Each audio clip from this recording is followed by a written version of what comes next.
Ding ding, connect the dots. Welcome to another edition of Connect the Dot, a podcast where we bring people to you from various walks of life, whether they are in business, they are politicians, they are in art and craft, whatever they do, that they're making impacts in their endeavor. That's what we talk about. On today's edition, we made sure to bring someone in business that is very versed in what she does. She's got a lot of business going on and she does business trainings for a lot of people, old, young, middle age, whoever it is that needed that business perspective that would keep whatever they are starting to go smoothly, But doing business in Nigeria, you find out that young people just see someone doing business and they just want to jump into it to start the business without doing feasibility studies, checking their competitors, whatever it takes to make the business thrive. So in 9 months, mostly you see new businesses folding up. And this is what we'll be unraveling on this edition of Connect the Dots. Remember that we're all about building resilience, mindfulness, and even we care a lot about people's mental health at the end of the day. Welcome to the podcast, Mrs. Aisha Bashir Tukur. Welcome, Hajia Halima. Thank you so much. So, doing business in Nigeria is a lot, and you're a business expert. You do business, you run business yourself. You've been into this for a couple of years. I think you would tell us better about it. Doing business, it's very important, and where you started all of this, your journey from. We'd like to have insight about it. I started business as far back as 2007. Wow. That's 15 years ago. Yeah, I started as a cosmetician selling cosmetics. Mm-hmm. And it's something I drive out of passion for surfing the net, not that because I love makeup or I do makeup. Mm-hmm. I was privileged to start working early with an IT firm. So most of the times at work, once I'm done with my work, I have free internet to do nothing. Then internet was gold, unlike now that we could have access on our phones. So I've been going through a series of websites. The first one that caught my attention more was Marks and Spencer website, then Avon. I'm sure a lot of us that are the oldies, we could remember Avon far back as 30, 40 years ago. Oh, wow, yeah. And when I was surfing the net, I came across that Avon website, and I realized that the representative who takes the order is a Nigerian, and he assists in shipping your products to Nigeria, Abuja or Lagos. Oh, from Marks and Spencer. From Avon now. So when I looked at it, I was like, oh, let me see what I can do with this.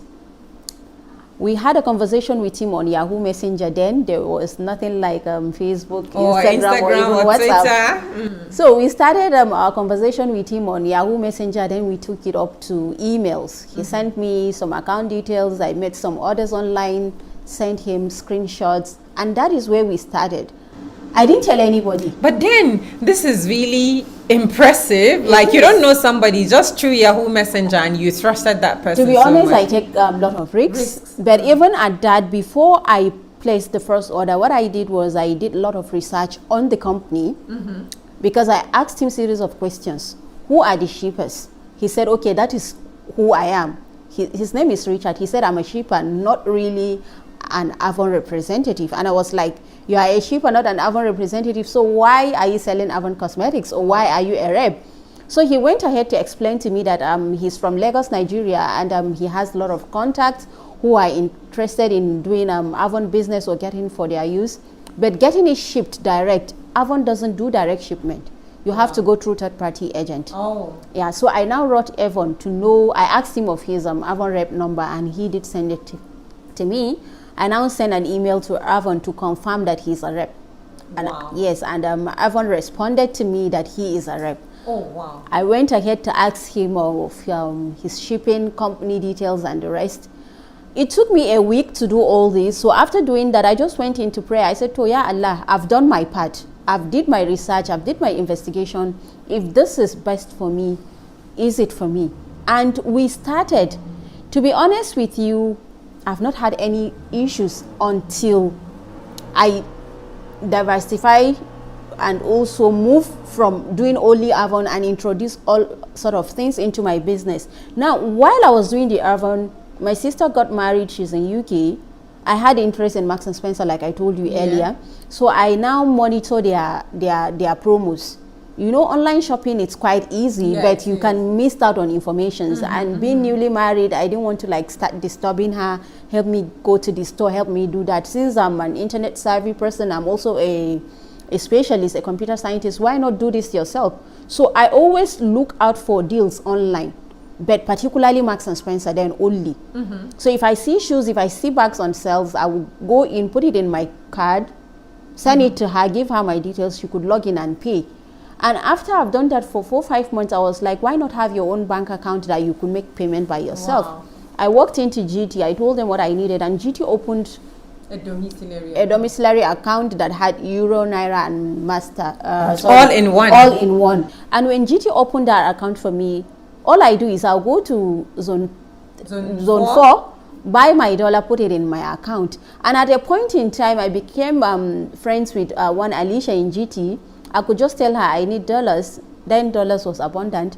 She would ask me, okay, fund your local card, use your card to buy the dollar online from GT platform. Wow. She could send me some forms on Yahoo. I will fill in, I will send it to her.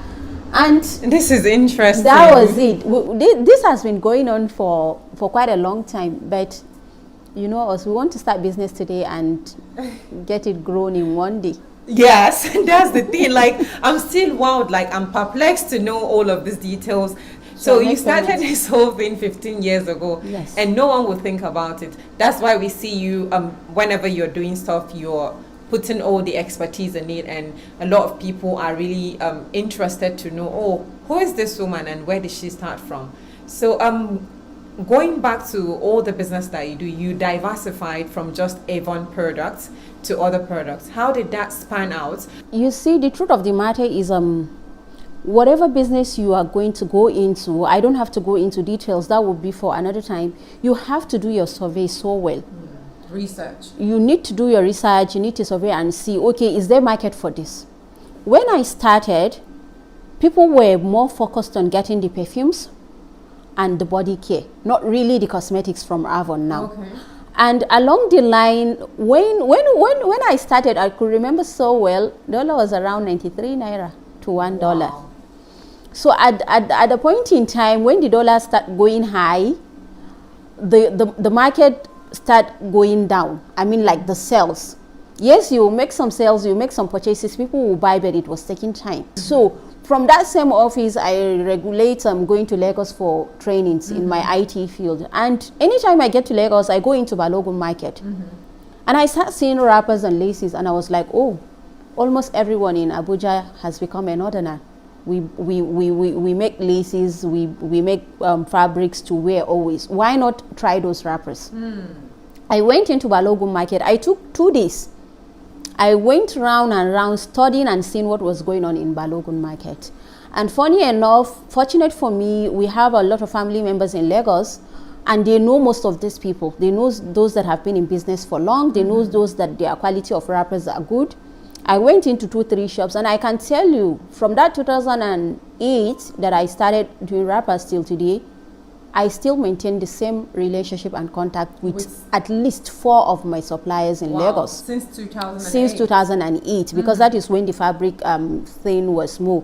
So when Facebook now started, most people knows me for fabric seller, because then not everybody was on Facebook and not everybody was selling on Facebook. But I go, instead of posting my pictures and my lifestyle, I post my fabrics. Wow. And I got a lot of contacts from there.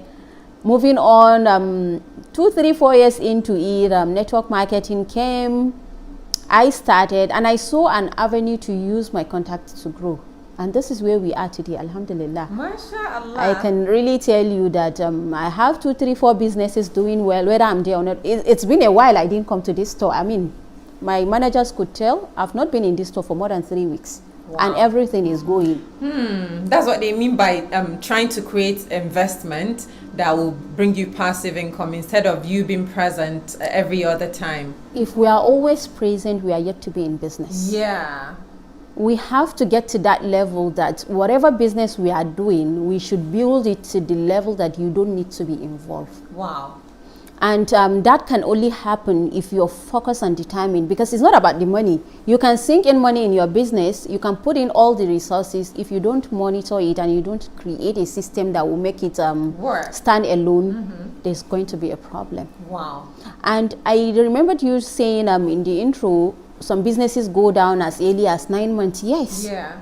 It does happen, because why does it happen? In most cases is we just go into this business because I have the need of 10,000 naira. So I saw Halima is saying always sold out on her status. She always sells her fabric.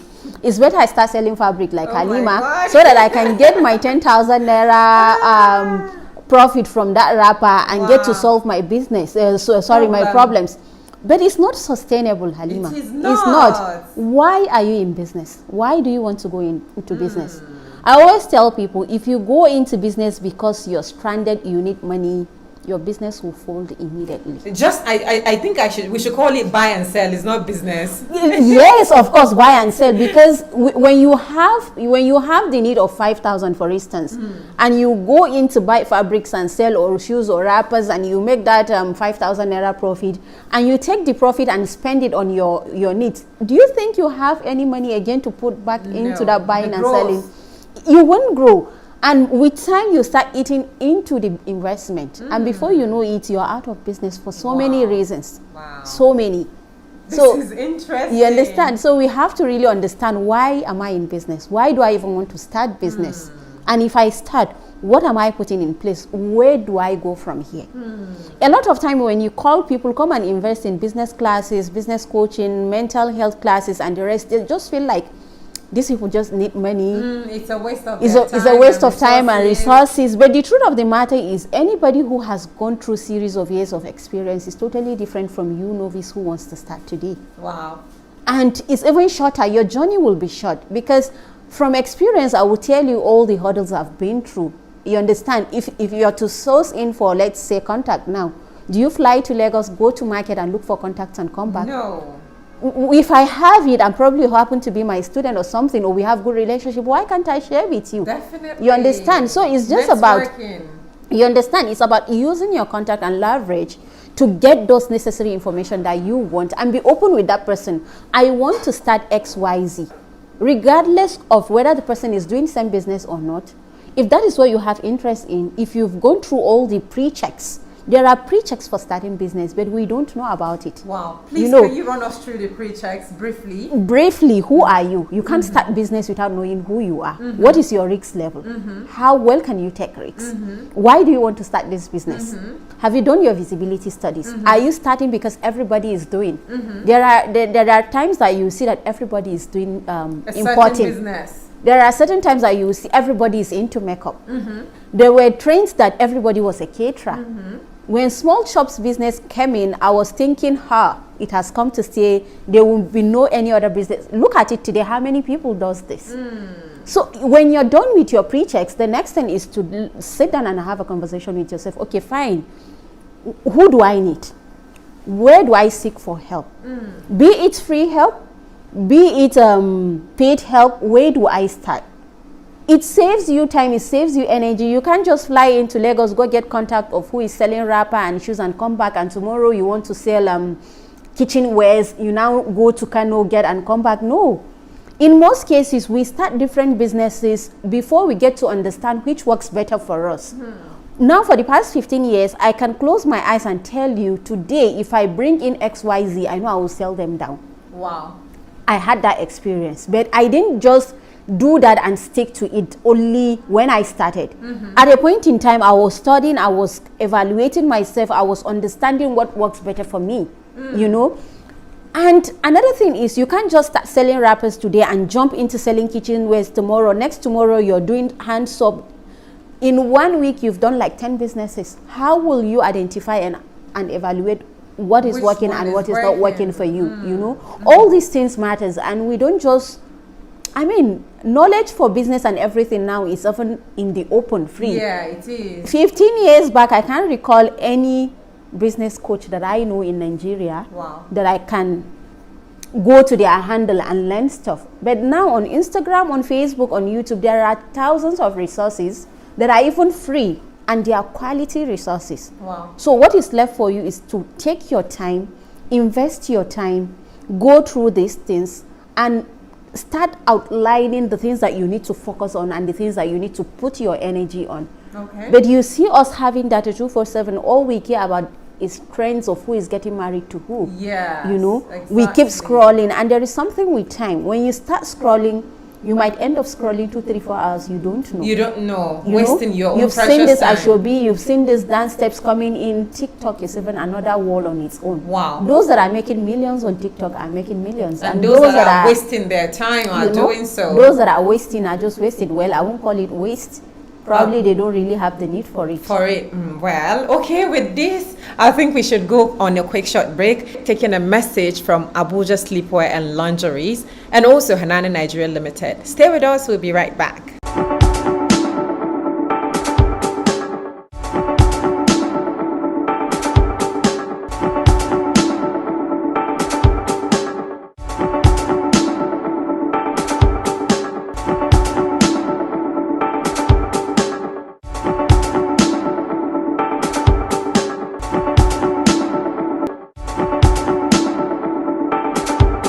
Welcome back. You're still watching Connect the Dots, and we're all about building resilience, mindfulness, and we care about people's mental health a lot.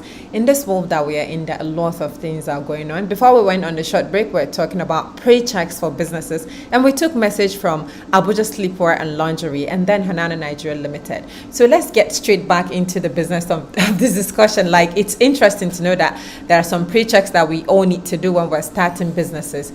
And what's scope of pre-checks do you think, or what's available resources can one use to do the pre-checks to know whether they want to do business? For instance, I wanted to start a fashion business, and I've got tailors that would do the work for me. I checked around my competitors. I check, is there market for what I really want to start doing? And I see that, yeah, there are lots of people that need such services. And because on my status, I'm able to put something, and people say, how much is it? Where will I get it from? And all of that. What are those yardsticks, or where we can get the resources for pre-checks for new businesses that can be sustainable? I mean, you see, for every business is unique, and what will work for business A might not work for business B. But overall, part of the overview that works for every single business, you've mentioned a few. Where do I get my resources? Where do I get my customers? Is this thing going to be something that people will be needing it? Is my services or my products relevant? Is it solving a need? Now, the major thing for me, I think, is why do you even want to start this business in the first place? Let's start from that. If your why is not strong, the next week dollar goes up, you will close your shop. yeah. If your why is not strong, let me use your own business as an example. If your tailors decide not to show face, you will close down. Another reason is, if for instance a customer comes with a custom made orders, make this shirt for me, make this skirt for me, make this blouse for me, make this, and you are sure you took all the necessary details, all the measurement, all the sizing, and God forbid something happened, which is natural and common, especially in the fashion industry. Yeah. And probably she comes back and she was like, this is not what I asked you to do. This is not it. She started yelling, she's shouting, okay, you can't even get her to fit in the dress to see if it will work or not. And she just dumps it and walk out. You're gonna close down. If the whys are not strong. Because the whys are not strong, and probably you even have a bad day. It might even be possible you queued all day trying to get fuel because you can't rely on the PHCN supply to get the machines running, and you spend 6-8 hours on the queue, and the next thing you walk into the store or where you're taking your orders or your measurement is a customer yelling, an agitated customer. You'll be like, what? I'm done. I've already spent hours on queue just to make this thing happen, and now while I'm here, I'm not gonna open. It falls back to your why. If your why is strong, if your why is defined, if you know your purpose, if you know what you want to achieve, if you know where you're going to, it will make almost everything seamless and easy. Now, is there an easy business plan? No. Nothing is easy in this life. But what do you do when challenges comes in? What do I do? How do I tackle it? How do I go about it? Now this is where your personality comes in. Who are you? Are you even mentally fit to go into business? Wow. Because trust me, we keep talking about mental health. I'm depressed. If there is any word that is being misused these days, is the depression. Like, I'm depressed. And you start asking questions. I don't even want to go into that. It's a topic for another day. What is depressing you? There are things that you don't have control over it. I wake up and start getting angry and start getting worked up because there is no light and I can't work. Can I change that? No. But what can I do? Probably if I can afford to source for a gen, it might solve my need. Yes, it might be an extra cost. Expense. You understand? But then it solved my need. Instead of using my energy, my brain, and getting drained on why there is no electricity, I should find a way around it. Wow. Am I going to look for power bank if my customers are to call me and my phone is down? Or I will just sit and be yelling and be wailing that there is no light. I can't charge my phone. So are you psychologically ready to go in? Business. Are you open to all the challenges? You might be thinking, okay, the only challenge for me, I as Halima, if I'm going into fashion, is the tailors. You'll be amazed someday, the same vendor that you've been getting your supplies of fabric from might disappoint you. Absolutely. You might be surprised that the same logistics you're using might decide to go offline when you need it the most. That's true, because I've experienced it, that I'm looking for a dispatch rider and the numbers of 3 of them were not going through. And the one that went through said, I've closed for the day, and a customer needed that fabric, and I'm too busy at work that I cannot risk to go out and deliver. That is even the least of it. Ask me why. It's even within, you can decide to say, okay, let me bear the cost, let me do Uber for her or Bolt. Let's take, for example, I keep referencing back to Balogun because it's most easily accessible for us and it's a large market that serves the African market. You can decide to say, okay, I always order my fabrics on Thursday from Balogun market. And once my vendor or my supplier gets his or her own alert that same Thursday, she will send that. I'm sure it's leaving the market on Thursday. And all your calculation is Saturday morning, you're picking these fabrics and you will take it to the store and start work. Trust me, it will leave that Thursday. Probably it will be stocked at Lokoja for the next 5 days. Oh my goodness, and you've got people on ground waiting. They are on the ground waiting. Your vendor has sent you a new and latest fabric coming to town. Everybody wants to do a pre-order. Probably she had even a wedding coming, but she knows that you deliver because anytime you put it on status and she asks you, Halima, when can I get it? And you'll be like, my supplier just sent me now. I just made payment, or I'm about to make payment. So I'm hopeful in the next 2 days it will be here. She'll be like, oh yeah, that was what happened the last time. And she'll now reference back to the previous one. Oh yeah, I could remember. Probably she has even done 4 to 5 transactions with you and it was seamless. You understand? She'll be like, oh, let me just go and relax. I'm going to get my fabric from Halima and she's going to make me a very beautiful dress. Or then 5 days into, you'll be like, you on your own, you will even decide to call her and explain so she won't be expecting. We have a challenge. This is what happened, and probably one of the logistics companies said they can't transport, which is part of most of their rules. They don't like transporting, or let me say, moving things from a broken down car into another car to move. They mostly, you understand, they mostly try to fix it, fix the car and get it moving.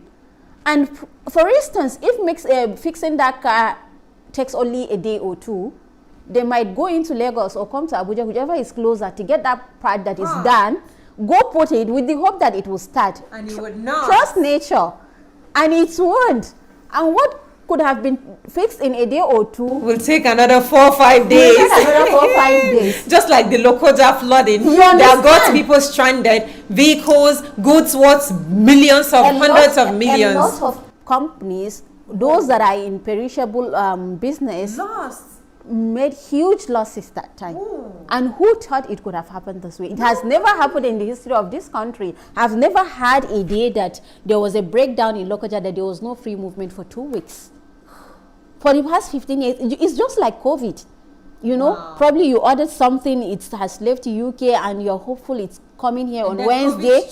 Then COVID struck and there was total lockdown. And you're like, how did this happen? You know? So all those things, are they the things that you can even take? Wow.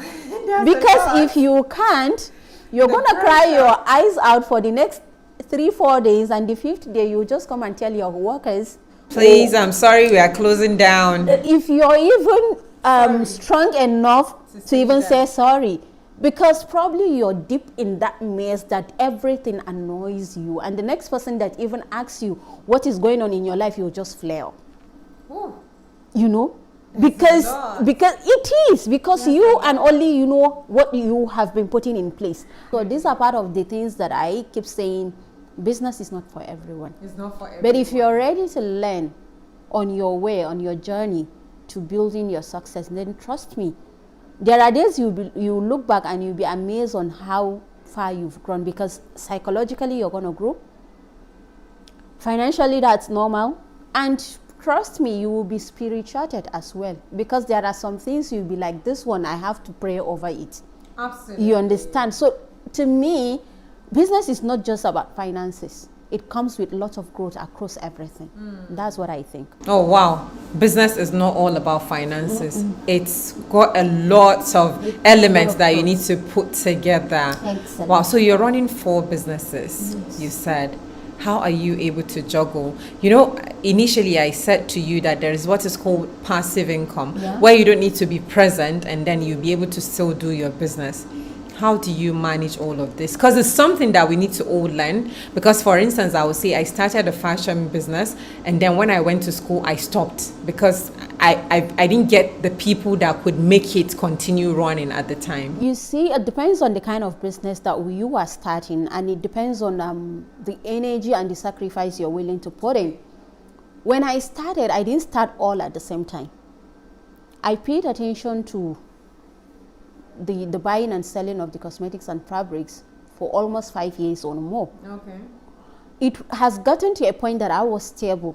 I understood the market. I understood the challenge, what to expect and what not, before I ventured into network marketing. And when I started my network marketing, I didn't stop the other businesses. Since I have previous experience of dealing with customers and other things, what I needed to do was to learn and grow personally first in terms of network marketing. Then I will now be able to build my team according to the things that I have learned. Of course, we paid huge amount of dollars to learn from those that have been doing it and have done it for a while. We have so many coaches in the network marketing industry that has grown through the ranks, and they've documented their processes. They have their systems that worked for them. So we used all that we paid for that to get it faster and easier. Aside that, the business coaching of a service that I do now is something that I can teach you how I did what I did for the past 15 years that I'm in business. Wow. You understand? And learning never stops. I'm still learning. I keep paying for courses. As I'm speaking to you now, I've enrolled in business school. It's continuous learning, because trends and challenges will come. So you have to keep learning, you know. As you're learning, you will understand the systems and the processes that you need to put in place, that you don't have to be directly involved. Now, let me take you back to your own business model, the fashion industry. There are 1,001 people that are in the fashion industry that sell excellently well-tailored and fashion clothes and accessories that don't even know how to hold scissors. Absolutely. You understand? Then there are those that even start by learning. They learn the sewing, they go to a class, a proper fashion house, they sit, they learn how to cut, how to sew, how to do this before they now establish that as a business. Is it wrong? No. Is it right? There is no wrong way, there is no right way to anything. It's what works for you. As a fashion person, you can decide to say, okay, I'm going to outsource XYZ.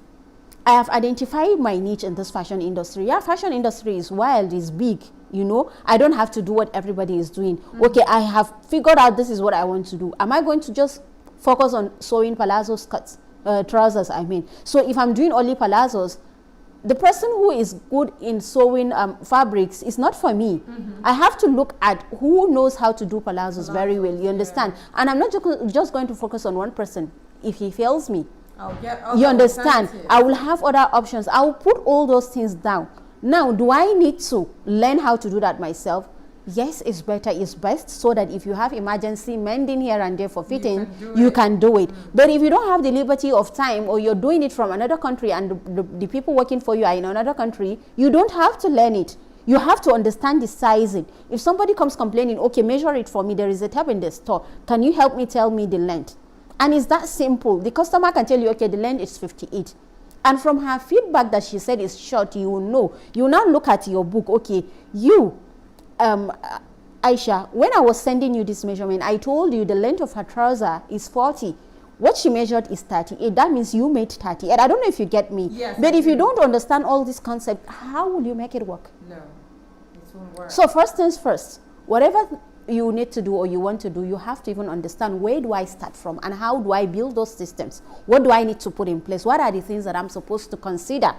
Then from that, you can gradually start adding, removing, adding, then work on having a harmonized system that it will function with or without you. That's a lot. That's a lot. I think there are a lot of key take homes right now, and it is more important to focus on the pre-checks, know your whys, and so you will be able to say, oh, if I'm sticking to this thing or not, if I need to take courses before I start, or if I need to just start outsourcing and all of that. If you're going to give advice, for instance, to someone that is intending to start up a business, whatever type of business that it is, what is the key thing that you focus on? Because, you know, starting business take a lot of courage, and when people start right, it's just give you a free flow to get to the destination that you intended to go to. To me, the word I will leave anybody who wants to start a business today is get started. Progress over perfection. Progress over perfection. Progress over perfection. Halima, when you start dreaming or when you start looking at the things you want to have as a business owner, I don't expect you or myself to see ourselves selling our fabrics on the street under an umbrella. With all due respect, I'm not looking down at people who sells outside or under the umbrella. It's just a natural thing for you and I to want to invest.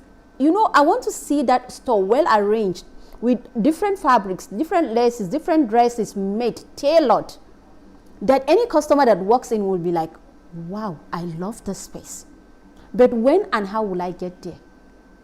It's going to take time. That is why I said progress. Just get started. Start from somewhere.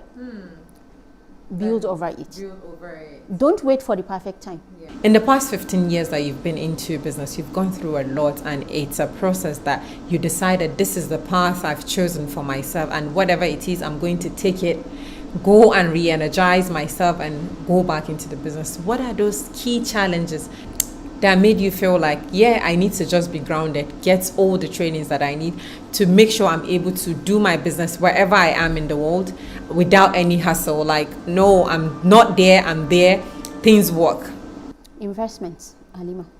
Invest in yourself, invest in the system that you're building, and invest in the business itself. Now, you might ask me, investing in the business, how? When you look at this exchange rate, to me, that alone is also investment. You bought $1 at $1,000 for $200,000 in your business. Today we are buying $1,000 for 700 and something. Yeah. If we've not invested resilience, we could have closed down. You understand? Okay, for me to be out, up and doing and not be at my place of work, you could see CCTV cameras all over. I track and monitor almost everything online. That is also investment. Forget about the finances that you put in there, but I have to also put in time to look, to check, to watch, to rewind and view all the activities that happens while I'm absent. So, no matter what, be ready to invest all in whatever you want to do. Wow. Key take home, invest in the business, invest in yourself, and invest in the system that you're going to. Investment and investment. Wow. Invest your time, invest your energy, invest your money, invest, and invest. Wow, it's going to pay. So quickly, before we call it a wrap on the show, if you've got the chance to address like 1 million Nigerians, for instance, on investment and on ease of doing business, sustainable business per se, what will you be telling them? What I will tell everyone out there who is willing, started or is in business is look at a product or service that will solve a need. Ask me why. The only time you will remain relevant in your business or service production is when people are coming to get those services or get those products. So if you're not solving anything, you'll be out of business in no time. So the focus is not on what is trending or what I want to do. The focus should be on what problem am I solving today? What problem will I be solving tomorrow? And what problem will I be solving in future? Make yourself a problem solver, make your business a problem solver, and then you will be able to stay afloat. 15 years on, where do you see your brand in the next 5 years, or let me say in the future? Because I think you do a lot of things, but where do you see your brand? I mean, the brands that you're managing in business, and then your personal brand too. I'm more focused on my personal brand, and my personal brand is all about impact, Halima. It's not about what wealth I've acquired, what car I ride on, what clothes I wear on my skin. To me, what is important to me in this life is how many people am I able to impact in this life. So my goal is to impact people who are willing to help themselves. My goal is to get into that environment where whatever it is that is needed can be sourced locally and within. And that can only happen if I'm able to work with people down to the grassroots level. In every environment, you have someone who is willing to buy puff, say, washing soap, pencil. But you'll be amazed that when you get to certain environments, you find out that there are 1,001 businesses that is not going on in that place, and everybody is focused on doing one thing. I went for community outreach, and everybody was selling charcoal. Wow. And I was wondering, I had to ask them, I said, you people don't eat in here? And they were looking at me. How? I said, okay, who sells maize flour here? They said, there is one malam at the junction. I said, okay, wow. So where do you people get your liquid soap, your Omo to wash your children's uniform, your clothes? And they were like, that person. So I now asked them, why not get those things from this man? And instead of walking down to go get it, add some tokens on it and you make your profit. And they were like, oh, none of them thought of it. The guy sells virtually everything that this community needs. So anything you want, at least the least you could walk to that street is 10 minutes, 15 minutes. Wow. So there is no emergency. If it's raining, he hasn't opened, they can't use matches. If it's raining, he's not open, they can't buy soap, they can't buy, no emergency, he does everything. Wow. So I now told them, within you, spread it out. Halima be selling matches, you be selling liquid soap, get pencil, get notebooks, your children go to the school. You don't need to like always go get out from him, you know. In most cases, it boils down to what we talked about earlier. We keep focusing on what everybody is doing. The things that others are not doing, without what are you doing about what it? Needs, you know? So, and the impact to our economy today is not the billions that is made. It's the tiny tokens and cobbles that are being traded every single day. That's what holds an economy, you know. So this is, for me, this is where my focus is. It's not about your 1 million naira that you want to start business with today. No, I'm focused on someone who has 200 naira who will start a business and will do something out of it and will be sustainable. That is impact for me, and that is where I see myself and my personal brand. Thank you so much. This is interesting to listen to. I think we need to do part 2, 3, and up to, I don't know, the endless parts that we need to do. Thank you so much. I really appreciate it. Yes. I still find it worthy of having to converse with you. Thank you so much. This is amazing. Thank you so much. On this note, we'll call it a wrap on Connect the Dot this week. We've been talking to Mrs. Aisha Bashir Tukur, a business expert. She's into a lot of things, and I know there is a lot to benefit from this woman in business. I think we're going to pin the social media handles of Mrs. Aisha Bashir Tukur so that you can go there. She does a lot of coaching session for young entrepreneurs and all of that, so you can learn. Thanks for joining. See you again next week. Ding ding.